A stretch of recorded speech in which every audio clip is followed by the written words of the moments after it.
નમસ્કાર વિદ્યાર્થીઓ, હું વિષય શિક્ષક સૌમિલ ભાવસાર દરેક વિદ્યાર્થીઓનું હૃદયપૂર્વક સ્વાગત કરું છું. આપણે શીખી રહ્યા છીએ ધોરણ 12 વિષય આંકડાશાસ્ત્ર, પાઠ્યપુસ્તકનો ભાગ 1, પ્રકરણ 1 સૂચકાંક, રીત નંબર 5. અગાઉ આપણે 4 રીતો શીખી ગયા છીએ મિત્રો. રીત નંબર 1 જેનું નામ હતું અચલ આધારની રીત, રીત નંબર 2 જેનું નામ હતું પરંપરિત આધારની રીત, રીત નંબર 3 જેનું નામ હતું અચલ પરથી પરંપરિત, અને રીત નંબર 4 જેનું નામ હતું પરંપરિત પરથી અચલ. આમ આપણે આ ચેપ્ટરની 4 રીતો શીખી ગયા છીએ. આગળના વિડીયો જોશો એટલે વધારે ડાઉટ ક્લિયર થઈ જશે. તો આજે આપણે શીખવા જઈ રહ્યા છીએ રીત નંબર 5. તો વિદ્યાર્થી મિત્રો, આ રીત નંબર 5ના 2 વિડીયો બનાવેલા છે. પહેલા વિડીયોમાં રીત નંબર 5ની એક રીત અને બીજા વિડીયોમાં રીત નંબર 5ની બીજી રીત. રીત નંબર 5માં સામાન્ય સૂચકાંક શોધવાનો છે. તો સામાન્ય સૂચકાંક માટે મેં અહીંયા સૌથી પહેલાં તમને કેટલાક મુદ્દા સમજાયા છે. આ મુદ્દા આગળની રીતોમાં પણ આપણને કામમાં આવશે. બહુ જ અગત્યના મુદ્દા છે, યાદ રાખો કરીને લખેલું છે. સૌથી પહેલાં મેં સંજ્ઞા આપી છે પી. પીની જોડે મેં લખેલું છે ભાવ કિંમત. પી એટલે શું કહેવાય ઇંગ્લિશમાં? પ્રાઇસ. પ્રાઇસ એટલે શું કહીશું? કિંમત, ભાવ. આ યાદ રાખવાનું છે, ફરજિયાત. એના પછી લખેલું છે ક્યુ. ક્યુ હંમેશા બીજી એબીસીડીનો કરવાનો, કેપિટલ ક્યુ કરવાનો નહીં. તો ક્યુ બરાબર લખ્યું છે જથ્થો, વપરાશ, ક્વોન્ટિટી કહેવાય ને, ક્વોન્ટિટી માટે ક્યુ. તો યાદ રહી જશે, પી એટલે ભાવ અથવા કિંમત અને ક્યુ એટલે જથ્થો અથવા વપરાશ. એની સામે મેં બીજી 2 સંજ્ઞાઓ લખેલી છે, 1 અને 0. અને 0 બોલીશું, ઓ નહીં. 1 એટલે શું બોલીશું? ચાલુ વર્ષ. અને 0 એટલે શું બોલીશું? આધાર વર્ષ. અહીંયા લખેલું છે મોટું વર્ષ અને નાનું વર્ષ. તમને ધારો કે રકમમાં 2 વર્ષ આપ્યા હોય, 2005 અને 2001. તો આ બંનેમાંથી મોટું કયું કહેવાય? 2005. તો એ કયું વર્ષ કહેવાય? ચાલુ વર્ષ. અને નાનું વર્ષ કયું કહેવાય? 2001. એ કયું કહેવાય? આધાર વર્ષ. માટે આની સંજ્ઞા કઈ આવશે? 1. અને આની સંજ્ઞા કઈ આવશે? 0. બોલો, થશે ક્લિયર? પી એટલે ભાવ કિંમત, ક્યુ એટલે જથ્થો વપરાશ, 1 એટલે ચાલુ વર્ષ મોટું વર્ષ અને 0 એટલે આધાર વર્ષ નાનું વર્ષ. હવે આ જ 4 સંજ્ઞાઓનો ઉપયોગ કરીને આપણે બીજી 4 સંજ્ઞા બનાવીશું. તો જો શું લખેલું છે? P1. ચલો, પી એટલે ભાવ અને 1 એટલે ચાલુ વર્ષ. તો બંને ભેગું કરીએ એટલે શું બને? ચાલુ વર્ષનો ભાવ. બરાબર ને? ચલો, P0. પી એટલે શું કહેવાય? ભાવ. 0 એટલે શું કહેવાય? આધાર વર્ષ. તો શું બન્યું? આધાર વર્ષનો ભાવ. છે ને એવી રીતે? ચલો, એના પછી છે Q1. તો ક્યુ એટલે શું કહેવાય? જથ્થો. અને 1 એટલે શું કહેવાય? ચાલુ વર્ષ. બે ભેગું થાય એટલે શું બને? ચાલુ વર્ષનો જથ્થો. છે ને સહેલું? ચલો, એના પછી છેલ્લું Q0. ફરીથી ક્યુ એટલે શું કહેવાય? જથ્થો. 0 એટલે શું કહેવાય? આધાર વર્ષ. બંને ભેગું થાય એટલે શું બને? આધાર વર્ષનો જથ્થો. આ 4 સંજ્ઞાઓ બહુ જ કામની છે.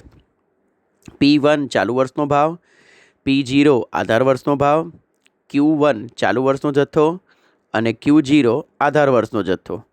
આ 4 સંજ્ઞા બનાવી શેના પરથી? પેલી ઉપરની 4 સંજ્ઞા પરથી. તો વિદ્યાર્થી મિત્રો, આ તમારે ખાસ યાદ રાખવાની છે, નહીંતર આગળના દાખલામાં બહુ તકલીફ પડશે. ચલો, હવે એને આધારે સૌથી પહેલાં મેં રીતને 2 નામ પાડ્યા છે. રીતનું નામ શું છે? સામાન્ય સૂચકાંક. હવે એમાં મેં 2 ભાગ પાડ્યા પાછા. કે પહેલું એ કરીને મેં શું લખ્યું છે? કે જ્યારે રકમમાં વર્ષના 2 જ ખાના આપ્યા હોય, એટલે કે વર્ષના જે ખાના હશે એ કેટલા હશે? 2. અને બીજી રીત જે બી પાડી છે એમાં મેં લખ્યું છે કે જ્યારે રકમમાં વર્ષના 2થી વધુ ખાના આપ્યા હોય. હવે સમજજો, આ વિડીયોમાં આપણે આ એ વાળી રીત શીખીશું કે જ્યારે રકમમાં વર્ષના કેટલા ખાના આપ્યા હોય? 2 જ ખાના આપ્યા હોય. અને આ જ રીતના બીજા વિડીયોમાં આપણે પેલી બીજી રીત શીખીશું, બી વાળી, જેને મેં શું નામ આપ્યું છે? કે જ્યારે રકમમાં વર્ષના 2થી વધુ ખાના આપ્યા હોય. ચલો, સૌથી પહેલાં મેં લખેલું છે સામાન્ય સૂચકાંકનું સૂત્ર. તો સામાન્ય સૂચકાંક બરાબર સિગ્મા P1 ભાગ્યા P0 ના છેદમાં N ગુણ્યા 100. આ P1 એટલે શું કહેવાય? ચાલુ વર્ષનો ભાવ. બરાબર ને? ઉપર લખેલું છે જુઓ. અને P0 એટલે શું કહેવાય? આધાર વર્ષનો ભાવ ભાગ્યા N, જ્યાં N એટલે શું થશે? વસ્તુઓની સંખ્યા. રકમ જોઈશું એટલે વધારે ક્લિયર થઈ જ જશે, ચિંતા ના કરતા. ચલો, આટલે સુધીનું બેકગ્રાઉન્ડ ક્લિયર થયું રીતનું. ફરી બોલું છું, રીત નંબર 5ના કેટલા વિડીયો છે? 2. એમાંથી આ વિડીયોમાં એ એટલે કે રકમમાં વર્ષના 2 જ ખાના આપ્યા હોય, અને એના પછીના વિડીયોમાં બી કે જ્યારે રકમમાં વર્ષના 2થી વધુ ખાના આપ્યા હોય. સમય ન બગાડતા હવે જઈએ આગળ દાખલા પર. ચલો, સૌથી પહેલાં રકમ લખેલી છે. રીત નંબર 5, સામાન્ય સૂચકાંક શોધવાની રીત. જ્યારે રકમમાં વર્ષના 2 જ ખાના આપ્યા હોય. દાખલા નંબર 2. આ દાખલા નંબર 2 ખબર છે ને મિત્રો, પેમ્પલેટનો. આ પેમ્પલેટ ક્યાં હશે? આ વિડીયો જે તમે જોઈ રહ્યા છો એને કોમેન્ટ બોક્સમાં એક લિંક પડી હશે. એ લિંક ઉપર ક્લિક કરશો એટલે આખું પેમ્પલેટ તમારા મોબાઈલમાં ખુલી જશે. એને તમારે ડાઉનલોડ કરી દેવાનું. હું જે રીત શીખવાડું છું, દાખલા કે આપણે આ કઈ રીત શીખી રહ્યા છે, રીત નંબર 5ના એ પ્રકારના દાખલા. હવે એમાં બીજો દાખલો છે, એટલે નંબર પહેલો દાખલો હશે પેમ્પલેટમાં. એ સિવાય બી બીજા 2-3 દાખલા હશે. તો એક વિડીયો જોવાનો, દાખલો શીખવાનો અને એવા ને એવા બીજા દાખલા પેમ્પલેટમાંથી ગણવાના. કોઈ પણ શંકા હોય, મૂંઝવણ હોય, માર્ગદર્શનની જરૂર હોય તો મારો સંપર્ક કરવાનો. તો ચલો, અહીંયા આગળ રકમનું બેકગ્રાઉન્ડ સમજી લઈએ કે 6 ખોરાકી વસ્તુના વર્ષ 2014-15માં એકમ દીઠ ભાવ રૂપિયા નીચેના કોષ્ટકમાં દર્શાવ્યા છે. 2014નો આધાર વર્ષ તરીકે લઈ ખોરાકી વસ્તુના ભાવનો સામાન્ય સૂચકાંક ગણો અને આ ખોરાકી વસ્તુના ભાવમાં સમગ્ર રીતે કેટલો વધારો થયો તે જણાવો. ઉદાહરણ નંબર 2 છે ચોપડીનું. ચલો, વસ્તુઓ: બ્રેડ, ઈંડા, ઘી, દૂધ, ચીઝ, માખણ. બરાબર ને? તો ચલો, અહીંયા આપણા કામની તો શું છે? વસ્તુઓની સંખ્યા. કેટલી વસ્તુઓ છે? 6. ચલો, એના પછી ખાનું આપ્યું છે એકમ, packet, dozen, tin, litre, kilogram. પછી આપ્યું છે ભાવ 2014-2015. ચલો, જો સૌથી પહેલાં એને આધારે પહેલાં આ વસ્તુ સમજી લઈએ કે એકમનું ખાનું અહીંયા કોઈ કામનું નથી. કારણ શું ખબર છે? કે અહીંયા તમને જથ્થાનું ખાનું આપ્યું જ નથી. અહીંયા ક્યુનું ખાનું છે ક્યાંય? અહીંયા ક્યુનું ખાનું છે જ નહીં. તો પહેલાં ચેક કરીએ કયા ખાના છે. તો જો મેં કોરા ખાના દોરી દીધા પહેલાં, અને સંજ્ઞા માટે શું કર્યું? મેં અહીંયા બાકી ખાનું રાખ્યું છે. આ સંજ્ઞા મૂકવા માટે અહીંયા મેં જગ્યા રાખી છે, જો દેખાય છે ત્યાં હું હમણાં સંજ્ઞા મુકાવડાવું છું. ચલો, પહેલાં સંજ્ઞા નક્કી કરી લઈએ. તો જોઈ લઈએ. આમ જો, ભાવ એટલે શું કહેવાય? પી. બરાબર. 2014 એટલે નાનું વર્ષ એટલે 0, 2015 મોટું વર્ષ એટલે 1. ચલો, હવે આ ભેગું થયું. પી અને 0 ભેગા થાય એટલે આ શું બને? P0. આવડે કે ના આવડે? ચલો, પી અને 1 ભેગા થાય એટલે આ શું બને? P1. છે સહેલું એકદમ. ફરીથી એકવાર સમજાવું છું. ચલો, ભાવ એટલે શું કહેવાય? પી. 2014 એટલે નાનું વર્ષ એટલે આધાર વર્ષ એટલે 0, 2015 એટલે મોટું વર્ષ એટલે ચાલુ વર્ષ એટલે 1. ચલો, પી અને 0 ભેગા થયા આ ખાનામાં એટલે આ ખાનું કયું બન્યું? P0નું. પી અને 1 ભેગા થયા એટલે આ ખાનું કયું બન્યું? P1નું. આવડશે ને? આ એકમનું ખાનું કોઈ કામનું નથી, કારણ કે આપણી પાસે અહીંયા જથ્થાનું ખાનું નથી. ચલો, આગળ જઈએ. જો સંજ્ઞા મૂકી દીધી મેં, એને આધારે મને જે સૂત્રમાં જરૂર છે, મારું સૂત્ર શું છે? પહેલું આ છે, P1 ભાગ્યા P0 અને એનો સરવાળો. તો જો એને આધારે મેં અહીંયા ખાનું બનાવ્યું.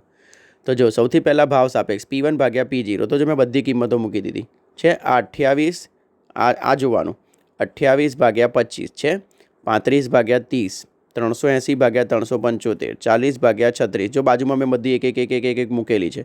500 ભાગ્યા 440, 300 ભાગ્યા 265 છે ને? ચલો, જવાબ લાવી દીધી. તો સૌથી પહેલાં 28 ભાગ્યા 25 1.12, 35 ભાગ્યા 30 1.1666. 4 આંકડામાં લીધું છે. કદાચ તમે 2 આંકડામાં લેશો તો પોઈન્ટનો જવાબનો ફેર પડતો હતો, માટે 4 આંકડામાં અહીંયા લીધેલું છે. તમારે પરીક્ષામાં આ રીતે જ કરવાનું. 380 ભાગ્યા 375 1.0133, 40 ભાગ્યા 36 1111, 500 ભાગ્યા 440 1.1364, 300 ભાગ્યા 265 1.1321 અને એનો સરવાળો કર્યો એટલે સિગ્મા P1 P0 આવ્યા 6.6795 છે. બસ, હવે દાખલો પતી જશે. તો જો સૂત્ર મૂકી દીધું, સામાન્ય સૂચકાંક સિગ્મા P1 ભાગ્યા P0 અપોન n ગુણ્યા 100. કિંમત મૂકી દીધી 6.6795 ભાગ્યા 6. 6 કેમ લીધા? ફરીથી એક વસ્તુ, 1 2 3 4 5 અને 6 થઈ ગયા 6 અને બરાબર 111.33. આ આવી ગયો જવાબ છે. ચલો, હવે આપણને મેં કીધું ને, કોઈ પણ પ્રશ્નમાં અર્થઘટન પૂછાય, વધારો ઘટાડો પૂછાય, કંઈ બી પૂછાય તો જવાબને શું કરવાનું? 100માંથી બાદ કરી દેવાનો, કારણ કે આધાર વર્ષનો સૂચકાંક હંમેશા કેટલો હોય? 100. તો જો અહીંયા ગણતરી, ખોરાકી વસ્તુના ભાવમાં સમગ્ર રીતે થયેલો વધારો. સામાન્ય સૂચકાંક કેટલો આવ્યો? ઉપર 111.33. આધાર વર્ષનો સૂચકાંક કેટલો હોય? 100. તો 111.33માંથી 100 ગયા એટલે પ્લસ જવાબ આવ્યો 11.33. આ પ્લસ આવે એટલે શું કહેવાય? વધારો કહેવાય. ચલો, થશે ક્લિયર? બોલો. તો આ રીતે આપણે શીખ્યા છીએ આ રીત નંબર 5નો પહેલો વિડીયો, કે જેમાં આપણે શીખ્યા દાખલો કેવો એ કરીને, કે જેમાં રકમમાં વર્ષના 2 જ ખાના આપ્યા હોય. બોલો, આવડશે વિદ્યાર્થીઓ? કોઈ પણ પ્રકારની તકલીફ પડવી જોઈએ નહીં. બહુ જ સહેલું ચેપ્ટર છે. ખાલી દાખલાઓની રીતો બહુ છે. આ રીત પ્રમાણે દાખલા યાદ રાખશો તો કોઈ તકલીફ નહીં પડે. બોલો, થશે ને ક્લિયર? તો આ સાથે અહીંયા રીત નંબર 5નો આ પહેલો વિડીયો પૂર્ણ જાહેર કરું છું. હું વિષય શિક્ષક દરેક વિદ્યાર્થી અને વાલીઓનો હૃદયપૂર્વક આભાર વ્યક્ત કરું છું. Thank you so much. વંદે માતરમ. ભારત માતા કી જય. જય જય ગરવી ગુજરાત.